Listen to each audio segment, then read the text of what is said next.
During the First World War, it's the first time that the railways were actually nationalised. Between 1914 and I think as late as 1919, all of the railway companies came under the control of the government for the war effort.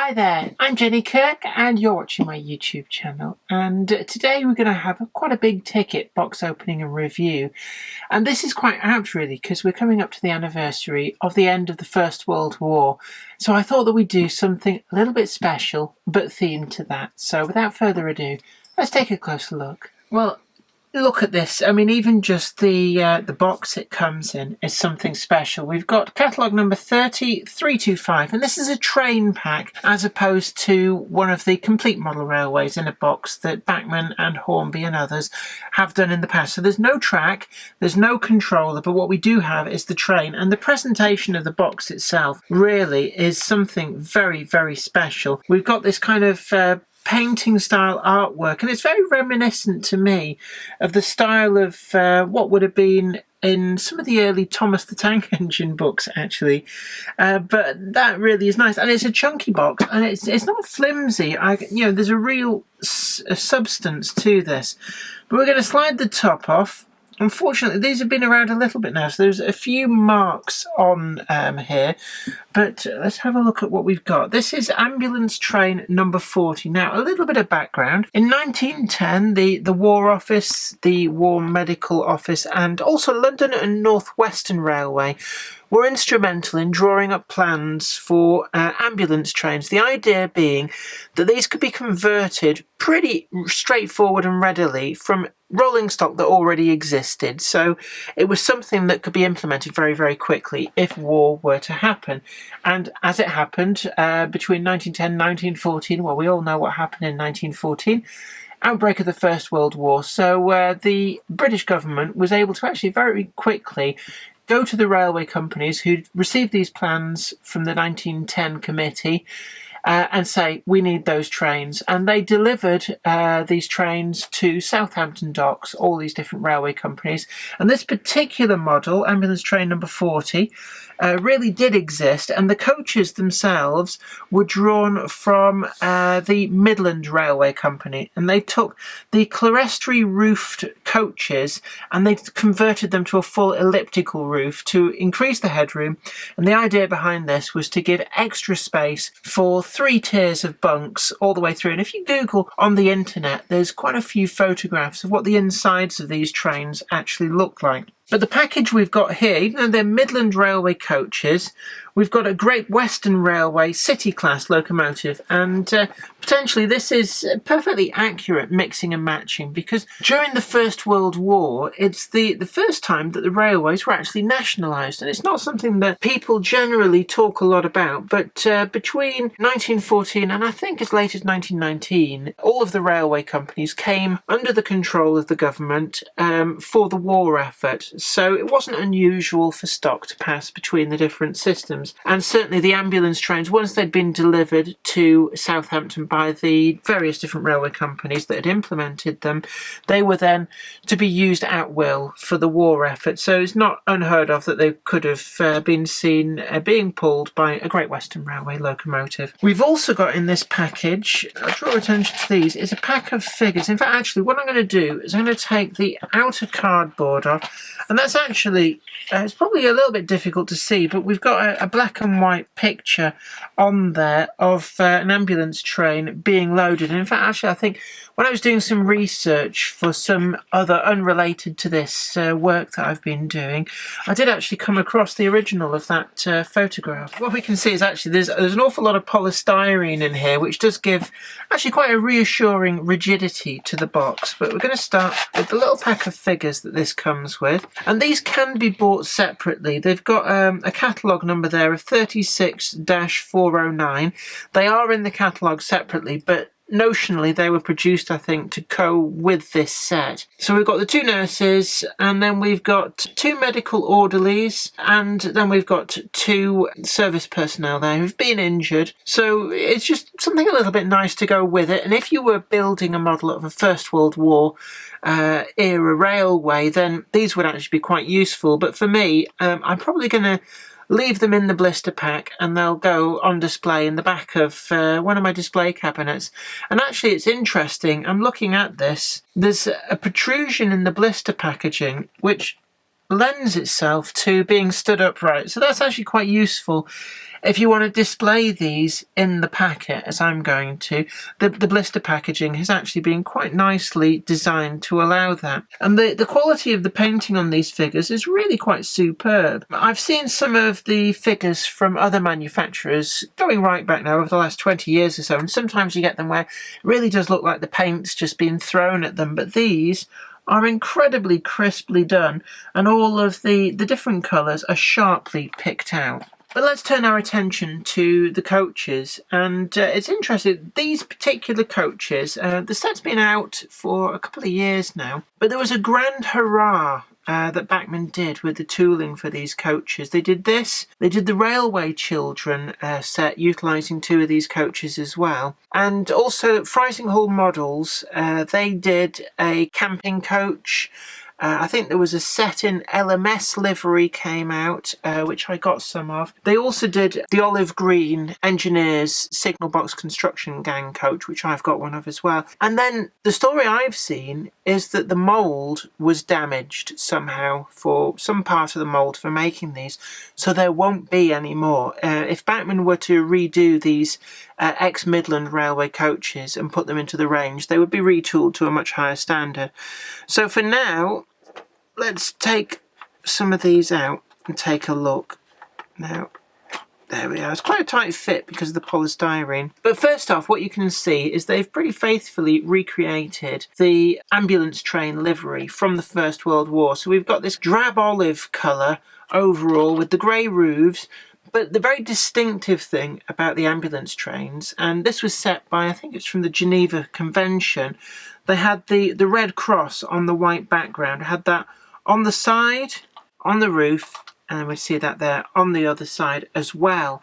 And one of the things that struck me when I first looked in on this set was the fact that the white background has actually gone over the window glass. And as far as I can tell from old photographs, and it can be quite difficult to tell whether it's actually glass in the windows or whether they've been boarded, but as far as I can tell, that is actually faithful to how the originals were. They were, after all, kind of a lash up for the war effort, so, you know, little things like that. It was important to have the white background on in full, so they did, whether that went over a window or not. One of the things which I have noticed, though, is the interior of these coaches. Unlike the originals, where they were completely converted and were actually completely open all the way down with tiers of bunks either side with a thoroughfare down the middle. They also had kitchens, they had toilets, things like that to be able to support the medical crew and also to the patients who were in there as well. So looking in through the windows, it's retained, in fact you can see it better from the corridor side, it's retained the original innards that it had as the Midland coach. So in that respect, that's a little bit disappointing. And it struck me that actually the modifications that they did to these coaches for the Frizinghall Models camping coach might have proven a little bit better, and that was to model it with curtains in the windows would have actually added far more to this model than allowing you to view the standard Bachman interiors. What else that we can see on this is that, unlike the more standard releases, on one end of this coach, and it's actually the same for one of the other coaches as well, so at each end of the rake there's not actually a gangway connector, and that's something I've not seen before. And it's something actually that, with hindsight, it would have been better on the Frizinghall camping coach model to have modelled it like this at either end, because it looks a little bit odd with the gangway connectors. But that said, it's been really nicely done on this. And you can see over the top, we've got the 40 AT for the ambulance train. So these would have been kept together at all times. They wouldn't have been split up or marshalled differently. And then we've also got the 40, that looks like 40S, I think it is. Yeah, and that is repeated down the side of the coach, 40S. And I think this must be something to do with the order that this train was formed up in, because we've got 40... Oh, it's very difficult to see because they've got this kind of white background and the red front. I don't know whether it's a deficiency with my eyes or it's just the way it's been tempo printed. It's a little bit difficult to read, but there's certainly a different letter on each of these coaches. So we're going to take the next one out here, and you can see again we've got the red cross on the white background, the same as on all the others. Again, the interiors, it would have been immensely improved, in my opinion, by modelling it with something like curtains in, just to hide that interior. But they haven't, so we have to make do with that. This being the middle coach of the rake, we've got corridor connectors on both ends.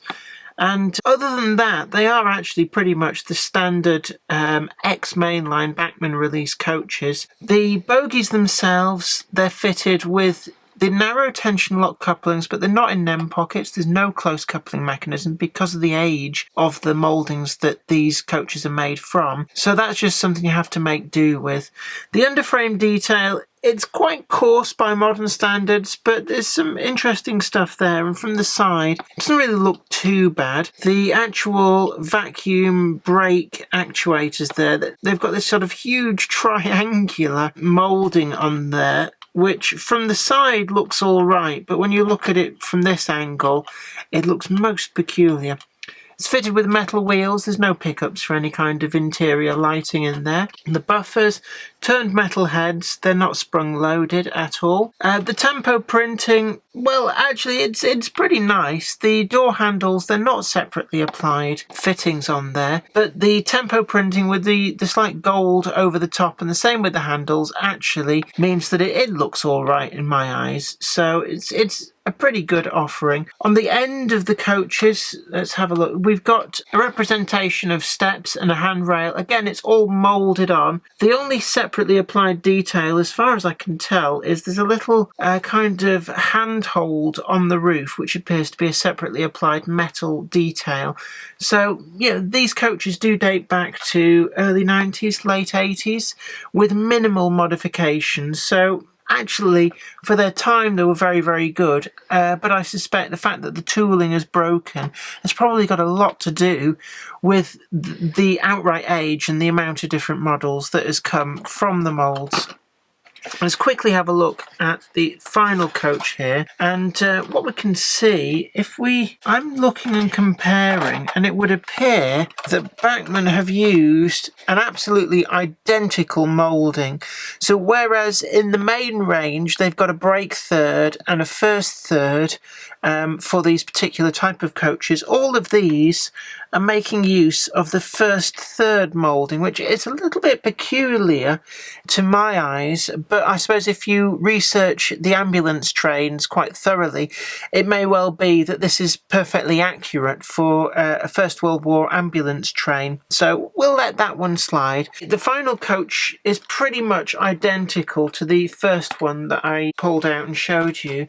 Again, we've got the 40 AT on the end with the coach number, which marks them out as different from the centre coach, which has the corridor connection at both ends. But other than that, we've got this coach 40P, 40S, and I think it's 40C. I'm sure the macro lens will show it up, but it's actually, or it could be 40G. Again, it's a bit of a detraction. The tempo printing on an old model has made it very difficult to see that number. So As a potential downside from that. The locomotive itself is the standard Great Western Railway City class that was released initially as a National Railway Museum exclusive as City of Truro, but has subsequently come out in a number of other Great Western guises. But we've got it here as City of Birmingham. I'm just trying to wheedle out the tender now. The locomotive and the tender are normally connected by these little plugs, but for some reason it's in here disconnected, probably to avoid any kind of damage, because there's no push-out holes behind the locomotive or tender through the polystyrene. So actually getting it in and out is really difficult. But it does provide the opportunity, before I connect them up and test them, to show you quite readily some of the detail that we've got on the underside.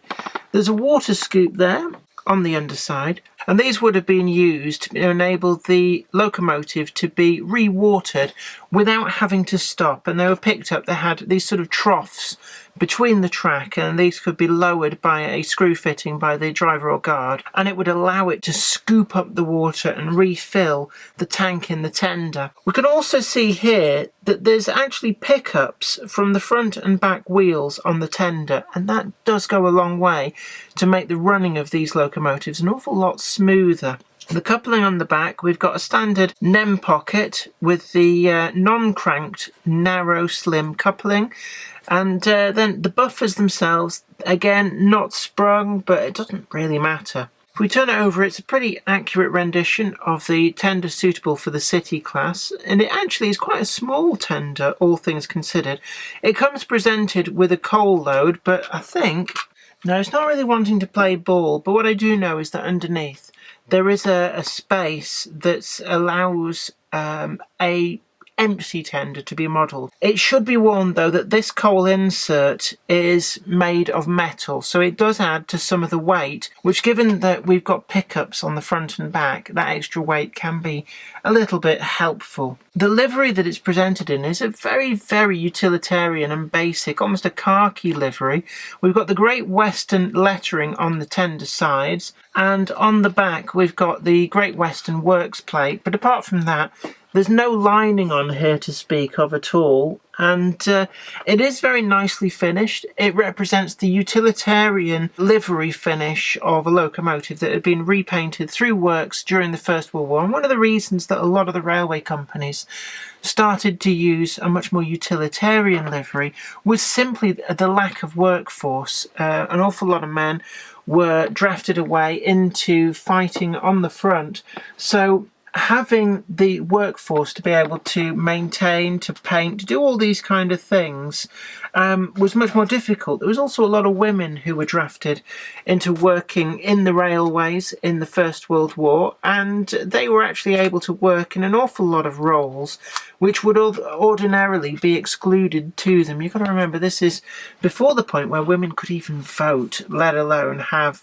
some degree of equal opportunities in the workplace. I've pulled out the locomotive here now. Again, you've got to be very careful which bit of it you grab hold of, but it is a beautiful, a lovely locomotive. But the frames of this locomotive, its outside frames, they're actually modelled on the single surviving example of this class of locomotive, which is City of Truro in the National Railway Museum. Now, City of Truro, I do happen to know, had been subjected to a number of repairs throughout its life.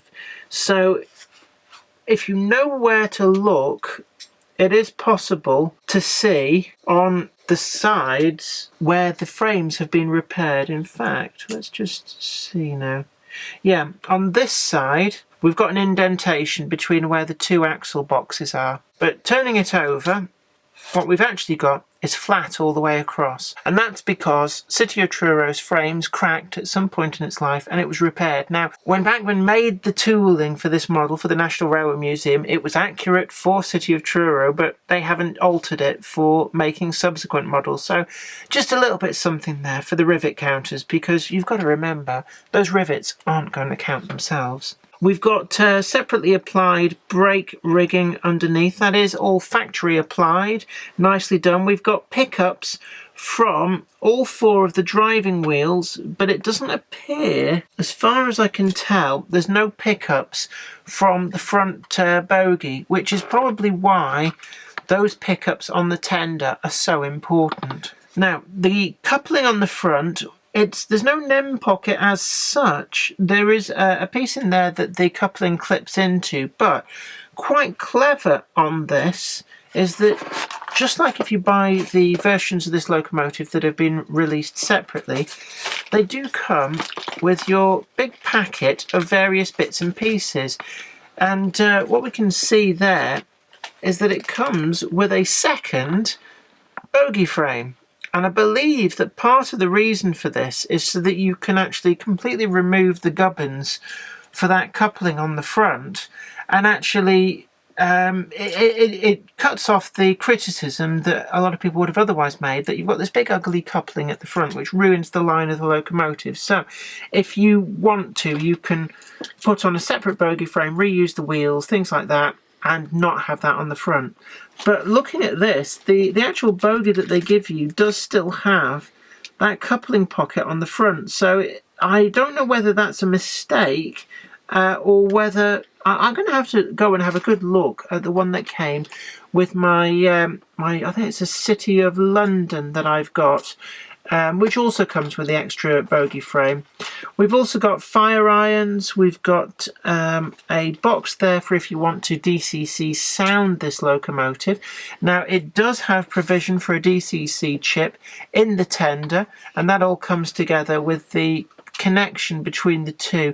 You have to be very careful with these because it's so easy to damage the wiring on there. So really, unless you've got a special tool to aid you getting these in and out, once these are connected together, it's probably best to leave them connected together. What else have we got on this? Again, we've got a continuation of the very utilitarian livery in the khaki, but there is some suggestion of, we've got some gold lining on the splashes there, and there's a little bit on the edges of the cab. We've got the number 3711 on a tampo printed plate on there. There's no sign of etched ones, but actually the tampo printing of that is pretty good.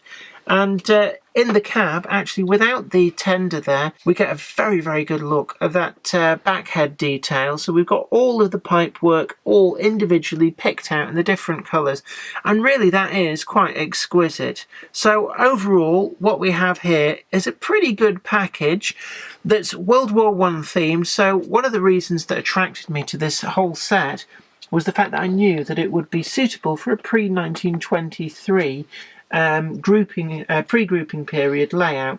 So that's one of the things that attracted me to it. So I've now got a full train, albeit an ambulance train, and a locomotive to go on my layout for the periods when I want to run it as a pre-1923 layout. Now that we've got all of the contents out, I'm going to take out this thick polystyrene and I'm going to put that down there. And part of the paperwork that comes with this includes a certificate, and this is printed on some pretty heavy grade paper, and we can see there that this is number 1520, so 1520 this set. I don't actually know how many they made.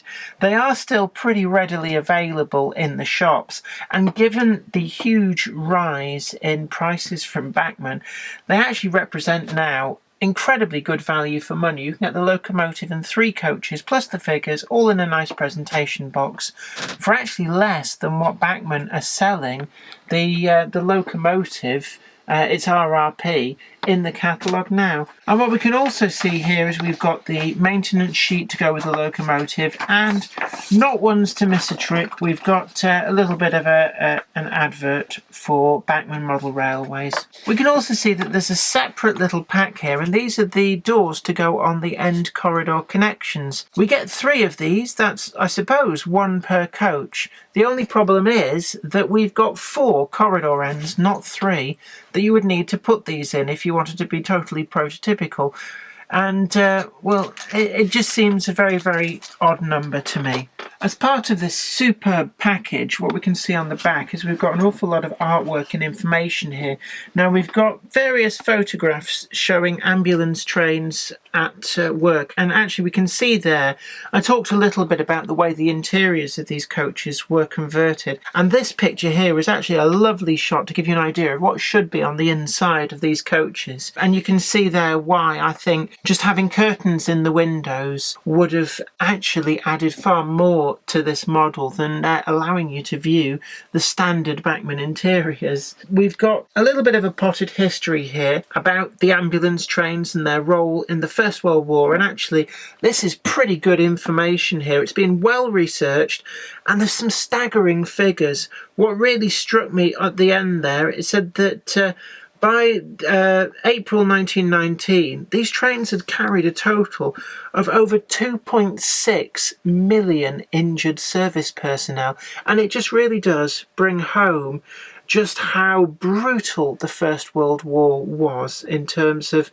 the way that it affected people. They called it the war to end all wars. And I think at the end of the First World War, people really truly did think that nobody would ever dare go to war at that sort of level again. And unfortunately, it was only a couple of decades before we did. Well, thank you very much for watching. I hope you enjoyed watching that, and I hope it was informative to you as well. But of course, don't forget to like this video and share it too, so that anybody else that you know that you think might be interested in this can get a better chance of seeing it. And also subscribe to the channel and you'll be the first to know about new videos as and when they go up. But until next time, this is me, Jenny Kirk, saying you take exceptionally good care of yourself, and I want to see you back here next time. But until then, bye for now.